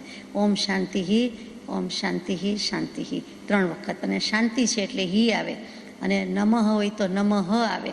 એવી રીતે અ હોય તો અ, આકારાંત હોય તો આ, અને ઈ છે એટલે ઈકારાંત છે એટલે શાંતિ આખું બોલવું જોઈએ. તો આપણે વાત કરતા હતા જ્ઞાનની ને અજ્ઞાનની, મિથ્યાત્વ અને સમ્યક્ત્વની. તો મિથ્યાત્વ જીવને ભ્રાંતિ રૂપે છે. છેક આત્મસિદ્ધિમાં છેલ્લે પણ કહી દીધું છે કે મોહ દશા છે તો ત્યાં જીવ ભ્રાંત છે. મોહ ભાવ ક્ષય હોય જ્યાં, અથવા હોય પ્રશાંત, તે કહીએ જ્ઞાની દશા, બાકી કહીએ ભ્રાંત. એટલે સકલ જગત તેઠવત, એમાં પણ સ્વપ્ન દશાની વાત લીધી. બંને વસ્તુ વેદાંતીને પણ વાલી લાગે, વિતરાગના ફોલોઅર્સ હોય એને પણ એમ થાય કે વસ્તુ સાચી છે, વસ્તુનું સ્વરૂપ આમ જ છે. શબ્દ એ જ શબ્દ પાસેથી કામ લીધો છે, ત્યાં મિથ્યાત્વ નથી લખ્યું. એ ભ્રાંતિમાં છીએ એમાંથી શાંતિમાં જવાનું છે, અને આ મિથ્યાત્વ છે એમાંથી સમ્યક્ત્વમાં જવાનું છે. તે ભ્રાંતિ યથાર્થ સમજાતા નિવૃત્ત થઈ શકવા યોગ્ય છે. મિથ્યાત્વ દિશા ભ્રમરૂપ છે. મિથ્યાત્વ વસ્તુતા એ કાંઈ નથી. આમ જુઓ તો આપણે જ કે ને કે પેટ ચોડીને સૂળ ઊભું કરીએ છીએ, અથવા મનથી માનીએ છીએ, કરીએ છીએ, ઊંધું માનીએ છીએ, ખોટું માનીએ છીએ, વિરુદ્ધ કરીએ છીએ. હથેળીમાં મોક્ષ છે, સવડું રાખો તો હથેળી કહે, ઊંધું રાખીએ તો ઊંધો હાથ બોલાય. કોઈ હથેળી કહેવાનું નથી. તો જ્યાં ઊંધો હાથ છે એને સવડો કરી દઈએ એટલે હથેળી થઈ, એટલે એમાં સિદ્ધશિલાના દર્શન પણ થાય જ છે, અને સાથે સાથે મોક્ષ પણ છે. હાથ વેંતમાં મોક્ષ છે, હથેળીમાં મોક્ષ છે. જો જીવ સદભાવમાં આવી જાય, તો પોતાના સ્વભાવના ભાનમાં આવી જાય તો મોક્ષ ત્યાં જ પહેલો છે, પછી સિદ્ધશિલા પર છે. એમ કરીને આપણે હવે મિથ્યાત્વની વાત લેવાની છે કે એવું શું મિથ્યાત્વમાં છે. આ પત્રમાં આવે છે કે શ્રી કુંવરજીની જિજ્ઞાસા વિશેષ હતી, પણ કોઈ એક હેતુ વિશેષ વિના પત્ર લખવાનું હાલ વર્તું નથી. આ પત્ર તેમને વંચાવવાની વિનંતી છે. લખ્યો છે કેશવલાલભાઈ નથુભાઈ પ્રત્યે, જે લીંબડી હતા અને હવે ભાવનગર છે. અને ભાવનગરમાં કુંવરજીભાઈ આણંદજીભાઈ કાપડિયા નામના શ્રેષ્ઠી, જેના વિશે આપણે કોઈ પત્રમાં પરિચય લીધો છે, અને તે પણ સુગ્ન છે, જિજ્ઞાસુ છે, અને તેમને પણ આવો કંઈક પ્રશ્ન છે. એની જિજ્ઞાસા વધારે છે. એમનો પત્ર આવીને પડ્યો છે, પણ મારાથી પત્ર લખવાનું હાલ બની શકતું નથી. એટલે કૃપાળદેવે તેમને અમુક જવાબ આપી દીધો છે, અમુક બાકી છે. એટલે આ પત્ર પણ એમને વંચાવવાની વિનંતી છે. હવે આ પત્ર તો અહીંયા પૂરો થઈ ગયો. આ પત્રના અનુસંધાનમાં 770મો પત્ર છે. એટલે આજે આપણે 770મો પત્ર પણ લઈએ, અને 769, 771ને અનુસંધાન પછી છે, તો આવતીકાલે લઈશું. તો મિથ્યાત્વની વાત કરતા હતા. મિથ્યાત્વ શું? પત્રાંક 770 નીચે જ શરૂ થાય છે. વવાણિયા, ચૈત્ર સુદ ચોથ, વિક્રમ સંવત 1953, તારીખ 5/4/1897. પત્ર કોને લખાયો છે તે ખબર નથી, પણ તે જ મિતિ, તે જ તારીખે લખાયો છે, અને તે જ વવાણિયા પવિત્ર સ્થળેથી લખાયો છે. એમને ને એમને લખ્યો હોય બીજું પાનું, કે પછી એ બની શકે. કોઈ વાર કૃપાળદેવે કર્યું છે, પરંતુ આપણને આમાં મળી શક્યું નથી. એટલે આપણે અનુપલબ્ધ જ રાખીએ છીએ. પાકે પાયે ન હોય, સાબિતી સાથે ન હોય ત્યાં સુધી કહી શકાય નહીં. જ્ઞાન જીવનું રૂપ છે, માટે તે અરૂપી છે, અને જ્ઞાન વિપરીતપણે જાણવાનું કાર્ય કરે છે. ત્યાં સુધી તેને અજ્ઞાન કહેવું, એવી નિર્ગ્રંથ પરિભાષા કરી છે. પણ એ સ્થળે જ્ઞાનનું બીજું નામ જ અજ્ઞાન છે એમ જાણવું. કોણ લખે છે? કૃપાળુદેવ, પરમાત્મા, ભગવાન લખે છે. આપણે લખવામાં ભૂલ થઈ, બોલવામાં ભૂલ થઈ એવું લાગે, પણ એમ નથી. સ્પષ્ટ વાત છે, સિદ્ધાંતની વાત છે, હકીકત છે કે જ્ઞાન જીવનું રૂપ છે, માટે તે અરૂપી છે. જીવ અરૂપી છે, જીવ અમૂર્ત છે. કથનચિત રૂપી કહીએ છીએ કે વિજ્ઞાન થાય છે ત્યારે આત્માના આત્મપ્રદેશ, એક આત્મપ્રદેશ દેખાય છે. બધું જ દેખાય છે, એક સમયમાં દેખાય છે, તો આ દેખાયમાં નવાય નહીં. એટલે ત્યારે આત્મા દેખ્યો કહેવાય, જોયો કહેવાય. ત્યારે આત્મા રૂપી, ચોક્કસ રૂપી. બાકી આત્મા અરૂપી છે, અમૂર્ત છે. એટલે કે આ જ્ઞાન છે એ જીવનું છે, તો જીવ એવો છે તો જીવનું જ્ઞાન પણ અરૂપી કે અમૂર્ત જ કહેવાય એમ લખે છે. અને એ જ્ઞાન વિપરીતપણે જાણવાનું કાર્ય કરે છે, ખોટું જાણે છે, એટલે તેને અજ્ઞાન કહેવું, એવી નિર્ગ્રંથ પરિભાષા કરી છે. પણ એ અધ્યાત્મની ભાષામાં કહેવાય છે, પણ જ્ઞાન તો જ્ઞાન જ છે. એમાં શું ફેર પડ્યો? વસ્તુ તો જે છે તે જ છે, આની પાસે હોય કે આની પાસે હોય, વસ્તુનું સ્વરૂપ તો હતું તે જ છે. મારી પાસે હોય કે આપની પાસે હોય કે દુકાનમાં હોય કે બજારમાં હોય કે ત્રીજી જગ્યાએ હોય, ઘઉં ઘઉં જ છે. જે વાપરે તે, જેની પાસે હોય તે. પણ ઘઉંના સ્વરૂપમાં થોડો ફેર પડ્યો. ઘઉંનો દાણો તો જે પ્રકારે છે તે જ છે. વનસ્પતિમાં થોડો ફેર પડ્યો, આત્મામાં થોડો ફેર પડ્યો, તો શાસ્ત્રમાં થોડો ફેર પડ્યો. કોઈ વાંચે, વાપરે, વસાવે અને પછી ઉપયોગ કરે, આગળ જાય, પાછળ જાય, એ જુદી વાત છે. પરંતુ વસ્તુના સ્વરૂપમાં ફેર નથી. તો જે કાંઈ જ્ઞાન છે એ તો જ્ઞાન જ છે. તો વસ્તુતાએ તો જ્ઞાનનું બીજું નામ જ અજ્ઞાન છે, એમ જાણવું, એમ લખ્યું છે. અત્યારે આગળ વાંચીએ. જ્ઞાનનું બીજું નામ અજ્ઞાન હોય તો જેમ જ્ઞાનથી મોક્ષ થાય એમ કહ્યું છે, તેમ અજ્ઞાનથી પણ મોક્ષ થવો જોઈએ. સીધી વાત છે. તેમજ મુક્ત જીવમાં પણ જ્ઞાન કયું છે, તેમ અજ્ઞાન પણ તેમાં કહેવું જોઈએ, એમ આશંકા કરી છે. તેનું આ પ્રમાણે સમાધાન છે. એટલે જે આશંકા કોઈએ કરી છે તેને ધન્યવાદ છે, કે જેથી કરીને આપણને કૃપાળુદેવનું સમાધાન પણ મળે છે. આંટી પડવાથી ગૂંચાયેલું સૂત્ર અને આંટી નીકળી જવાથી વગર ગૂંચાયેલું સૂત્ર એ બંને સૂત્ર જ છે. છતાં આંટીની અપેક્ષાથી ગૂંચાયેલું સૂત્ર અને વગર ગૂંચાયેલું સૂત્ર એમ કહેવાય છે. તેમ મિથ્યાત્વ સહિતનું જ્ઞાન છે તે અજ્ઞાન છે, અને સમ્યક જ્ઞાન છે તે જ્ઞાન છે, એમ પરિભાષા કરી છે. પણ મિથ્યાત્વ જ્ઞાન તે જડ અને સમ્યક જ્ઞાન તે ચેતન એમ નથી. જ્ઞાનને જડ જ કહેવું કે ચેતન જ કહેવું? તો કે મિથ્યા છે એટલે જડ અને સમ્યક થઈ ગયું એટલે ચેતન, એમ વાત નથી. જ્ઞાન જ્ઞાન જ છે, એને તમે જડ ચેતન એવું નહીં કહો. ફરીથી, આંટી પડી ગઈ છે અને ગૂંચાયેલું સૂત્ર. સૂત્ર એટલે સૂતર, કોટન પણ કહેવાય. સૂત્ર એટલે દોરો પણ કહેવાય. અહીંયા સૂત્ર એટલે જે બધા આગમ વાણી કહીએ છીએ, સિદ્ધાંત કહીએ છીએ, અથવા નાના નાના વચન વાક્ય આવે તે તત્વાર્થ સૂત્ર કહીએ છીએ, તે સૂત્ર ઘડીભર ભૂલી જવાના છે. એ શબ્દ અહીંયા બેસતા નથી, એનો અર્થ આ પ્રમાણે નથી. અહીંયા સૂત્ર એટલે દોરો અને સૂત્ર એટલે સૂતર, એટલે કોટન કહીએ તે સૂતરાવ. અને તાંતણો જે કોઈ પણ હોય એને પણ સૂત્ર કહેવાય. આપણે તંતુ કહીએ છીએ, તાણાવાળા કહીએ છીએ, તાંતણો કહીએ છીએ, એ પણ કહેવાય. જેણે રેટીઓ કાંતીઓ હશે એને ખબર હશે અથવા જોયું હશે કે રૂનો નાનામાં નાનો અંશ થાય એમ. એવી રીતે દોરો કે રૂમાંથી જે ભાગ આમ દોરા રૂપે દેખાતું હોય તે એ તાંતણો છે પહેલું, પછી દોરો વગેરે કહીએ છીએ, અને પછી આપણે કાંતેલી રૂની પૂણી વગેરે કહેતા હતા. તો આંટી પડવાથી ગૂંચાયેલું સૂત્ર અને આંટી જવાથી વગર ગૂંચાયેલું સૂત્ર, એટલે કે દોરો દોરો જ છે, વસ્તુ તેની તે જ છે. પહેલાં ગાંઠ પડી ગઈ હતી કે આંટી પડી ગઈ હતી, એ આંટી ઉકલી ગઈ, એટલે કે હવે ગૂંચવાયેલું સૂત્ર હતું એ નીકળી ગયું. એવી જ રીતે મિથ્યાત્વ જ્ઞાન છે કે અજ્ઞાન અને સમ્યક જ્ઞાન તે જ્ઞાન, કે જ્ઞાન જ્ઞાન જ છે, પણ મિથ્યાત્વ હતું ત્યાં સુધી અજ્ઞાન કહેવામાં આવે છે. બાકી મિથ્યાત્વ ગયું એટલે તે જ જ્ઞાન સમ્યક થઈ ગયું. એને ધોવા જવું પડતું નથી, એને સાફ કરવા જવું પડતું નથી, એ ઓટોમેટિક જ સાફ થઈ જાય છે, એમ કહેવાનું છે. એ શુદ્ધ જ છે, જ્ઞાન જ છે. પણ મિથ્યાત્વ હતું એટલે એવું દેખાતું હતું, એ લઈ લીધું એટલે ચોખ્ખું દેખાય છે. અરીસો કે કોઈ વસ્તુ, ઓબ્જેક્ટ આપણી બેની વચ્ચે કોઈ આડી આવી જતી હોય તો દેખાય નહીં, પછી તરત જ આપણે ઉપાય કરીએ, આમ તેમ થાય એટલે ડિસ્ટન્સ ઘટી જાય, અથવા તો તે વસ્તુ હટાવી લઈએ એટલે સામી વ્યક્તિ કે વસ્તુ દેખાય છે. એવી જ રીતે કીધું છે કે આવરણ હટી ગયું એટલે કે મિથ્યાત્વ ગયું, તો સમ્યક્ત્વ છે, બાકી જ્ઞાન જ્ઞાન જ છે. મિથ્યાત્વ જ્ઞાન તે જળ છે અને સમ્યક જ્ઞાન તે ચેતન છે એમ નથી. જેમ આંટીવાળું અને આંટી વગરનું સૂત્ર બંને સૂત્ર જ છે, દોરો જ છે, તેમ મિથ્યાત્વ જ્ઞાનથી સંસાર પરિભ્રમણ થાય અને સમ્યક જ્ઞાનથી મોક્ષ થાય. કેટલી સુંદર રીતે સમજાવી દીધું. એકને એક બે જેવી વાત છે કે આ બાજુ જાઓ અથવા તો આ વસ્તુ હાથમાં છે, મિથ્યા છે, ખોટી છે, તો સંસાર વધશે, સંસારમાં રહેશો, ચાર ગતિમાં ફરશો, ફરવા મળશે, ચકડોળમાં ફરવા મળશે. અને જો સમ્યક જ્ઞાન છે તો મોક્ષે જવું જ પડશે, પછી આનાકાની ચાલશે નહીં. જેમ અત્રેથી પૂર્વ દિશા તરફ 10 ગાંવ ઉપર એક ગામ છે, ત્યાં જવાને અર્થે નીકળેલો માણસ દિશાભ્રમથી પૂર્વને બદલે પશ્ચિમ તરફ ચાલ્યો જાય તો તે પૂર્વ દિશાવાળું ગામ પ્રાપ્ત ન થાય. પણ તેથી તેણે ચાલવારૂપ ક્રિયા કરી નથી એમ કહી ન શકાય. એ જીવ ખોટું ચાલ્યો, ઊંધું ચાલ્યો, બીજી દિશામાં ચાલ્યો, પણ ચાલવાની ક્રિયા તો બિચારાએ કરી જ છે ને. આપણે જ બિચારા છીએ, આપણે કરીએ જ છીએ ને. 4 ગતિમાં ગયા ઓછો પુરુષાર્થ છે જીવનો, એમ જોવા જાવ તો કેટલી શક્તિ છે, અનંત શક્તિ છે. એવી જ રીતે આપણે પુરુષાર્થ ખોટો છે, અસત પુરુષાર્થ છે, પણ કર્યો તો ખરો ને. પુરુષાર્થ શબ્દ તો એમાં આવ્યો ને, કાંઈક તો ઉદ્યમ કર્યો ને, મહેનત તો પડી જ છે ને. એવી રીતે દલીલ કરે છે કે એણે ચાલ્યા નથી એમ ન કહી શકાય.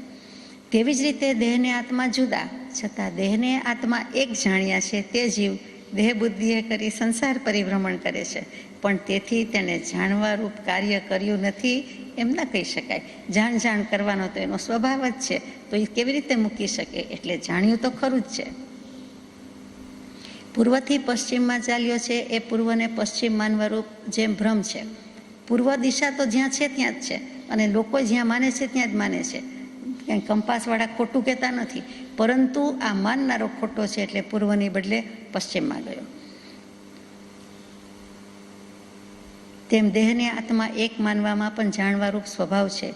પૂર્વને બદલે પશ્ચિમને પૂર્વ માને તે ભ્રમ તથારૂપ હેતુ સામગ્રી મૂલ્ય સમજાવવાથી પૂર્વ જ સમજાય છે અને પશ્ચિમ જ સમજાય છે. ત્યારે તે ભ્રમ ટળી જાય છે.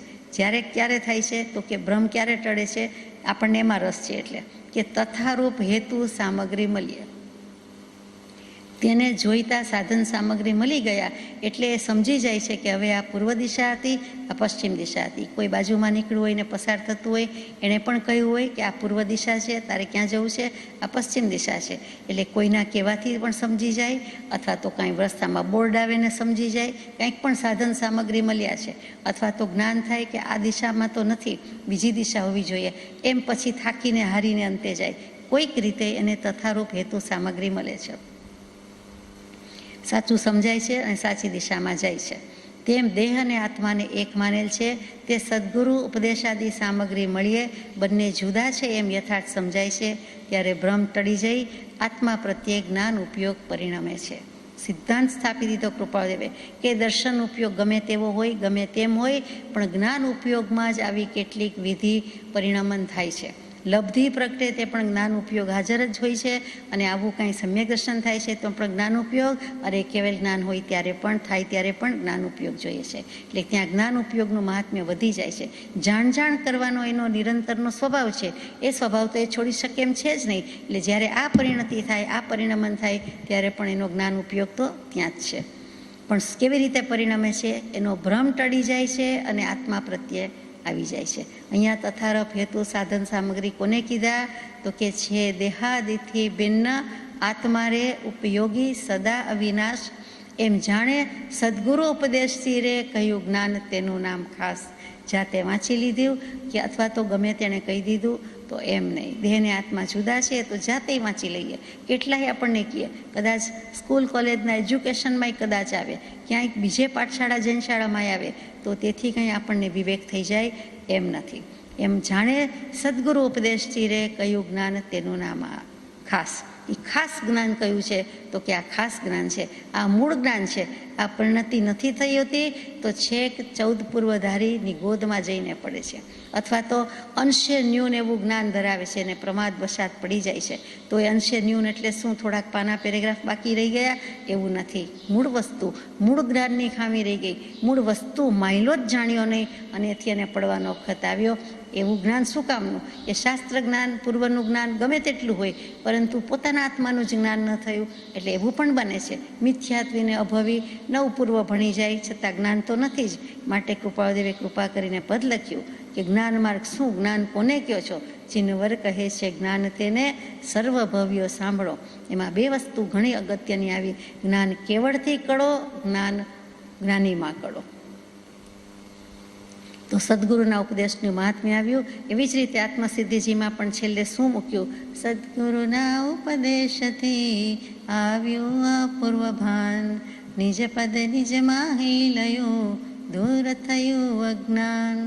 ત્યાંય સદગુરુનો ઉપદેશ જ મૂક્યો. મૂળ માર્ગમાં પણ સદગુરુના ઉપદેશથી જ ટાળો સ્વચ્છંદને પ્રતિબંધ. એમાં પણ તે જ વસ્તુ મૂકી. કેમ કે તથારૂપ હેતુ કે સામગ્રી મળવી જોઈએ તો વસ્તુ બને છે. 5 સમવાય મળવા જોઈએ, ઘટના ઘટે છે. એમ જીવનો એકલો પુરુષાર્થ તો ઘણો કર્યો, નિજ છંદે તો ઘણો પરિશ્રમ કર્યો છે, પણ સદગુરુના યોગે, સત્પુરુષના યોગે બે હાથે તાલી પડે છે, વસ્તુ પરિણતિ પામે છે. આત્મા આત્મામાં સ્થિતિ કરે છે. જળ ચેતન બંને દ્રવ્ય નિજ રૂપે સ્થિત થાય છે, પરંતુ અવલંબન સદગુરુ તત્વનો મહિમા આવ્યો. આગળ જઈએ. એ યથાર્થ સમજાઈએ. ભ્રમ નિવૃત્ત થવાથી દેહ દેહ જ ભાસે છે અને આત્મા આત્મા જ ભાસે છે. પેલા ભ્રમથી વિપરીત ભાસતું હતું, દેહને આત્મા કહેતા હતા, આત્માને દેહ કહેતા હતા. એ પણ આવી ગયું, સમજાવી દીધું. કૃપાળદેવે શીખવાડ્યું કે ભાસ્યો દેહાધ્યાસથી આત્મા દેહ સમાન, પણ તે બંને ભિન્ન છે પ્રગટ લક્ષણે ભાન. ભાસ્યો દેહાધ્યાસથી આત્મા દેહ સમાન, પણ તે બંને ભિન્ન છે જેમ અસીને મ્યાન. તો કે તે પણ સમજાવી દીધું છે. આ એકમાત્ર વસ્તુ ખૂટતી હતી, શું? તો કે દેહાધ્યાસ. એટલે ભાસ્યો દેહાધ્યાસથી એમાં એમણે કારણ મૂકી દીધું અને છૂટે દેહાધ્યાસથી એમાં ઉપાય મૂકી દીધો કે જો દેહાધ્યાસ છૂટે તો નહીં કરતા તું કર્મ, અને એ જ ધર્મથી મોક્ષ છે અને તું છો મોક્ષ સ્વરૂપ. અને ધર્મનો મર્મ પણ એ જ છે. આખી આત્મસિદ્ધિ શાસ્ત્રમાં, આત્મસિદ્ધિજીમાં ધર્મનો મર્મ એક જ જગ્યાએ આ રીતે મૂક્યો છે. એક શબ્દમાં, એક ગાથામાં કૃપાળદેવે ઠલવી દીધું, ભંડાર આપી દીધો, ખજાના ખોલી આપ્યા છે, ચાવી આપી દીધી છે આપણને. તો આગળ જઈએ કે અજ્ઞાનમાં પણ તેમ જ સમજાતું હતું અને વિપરીત ભાસતું હતું. હવે તે યથાર્થ સમજાઈએ. ભ્રમ નિવૃત્ત થયાથી દેહ દેહ જ ભાસે છે, આત્મા આત્મા જ ભાસે છે. અને જાણવારૂપ સ્વભાવ વિપરીતપણાને ભજતો હતો તે સમ્યકપણાને ભજે છે. જે ઊંધી માન્યતા, ઊંધું સમજતો હતો એ હવે સમ્યક સમજે છે. દિશા ભ્રમ વસ્તુતા એ કંઈ નથી અને ચાલવારૂપ ક્રિયાથી ઈચ્છિત ગામ પ્રાપ્ત થતું નથી. તે મિથ્યાત્વ પણ વસ્તુતા એ કંઈ નથી અને તે સાથે જાણવારૂપ સ્વભાવ પણ છે. સરખામણી કેવી કરી દીધી છે કે જેમ દિશાભ્રમ છે, મનની જ માન્યતા હતી ને મૂકી દીધું, ઉપાય કર્યા તો પહોંચી ગયો ઠેકાણે, જ્યાં જવું ત્યાં. તો દિશાભ્રમ વસ્તુતા એ કાંઈ નથી, અસ્તિત્વ કાંઈ નથી એનું. મનની માન્યતા જ છે, હવામાં છે, મનમાં છે, પોતાની પાસે છે. અને સાથે સાથે અહીંયા કહી દીધું કે મિથ્યાત્વ પણ વસ્તુતા એ કાંઈ નથી. એ વાત પણ સાચી છે. અને ચાલવારૂપ ક્રિયાથી ઈચ્છિત ગામ પ્રાપ્ત થતું નથી, તેવી રીતે જાણવારૂપ સ્વભાવ તો છે જ આપણી પાસે, પણ મિથ્યાત્વરૂપ ભ્રમ હોવાથી સ્વ સ્વરૂપતામાં પરમ સ્થિતિ પ્રાપ્ત થતી નથી. આ મિથ્યાત્વ હોવાથી સ્વ સ્વરૂપને પામી શક્યો નથી.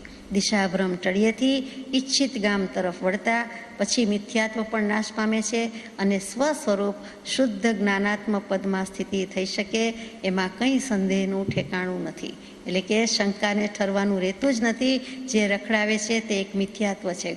મિથ્યાત્વના 5 પ્રકાર, 8 પ્રકાર, 15 પ્રકાર, 10 પ્રકાર, 25 પ્રકાર આપ જાણો છો. એમાં ગૃહિત મિથ્યાત્વ અને અગૃહિત મિથ્યાત્વ, પણ બધાનો સરવાળો એક જ કે મિથ્યાત્વ. અને એ મિથ્યાત્વ મંદ પડે, મોડું પડે, ક્ષય થાય, મોક્ષ તો છે જ. સમ્યક દર્શન પહેલું છે ને પછી મોક્ષ છે. સહજાત્મ સ્વરૂપ પરમ ગુરુ.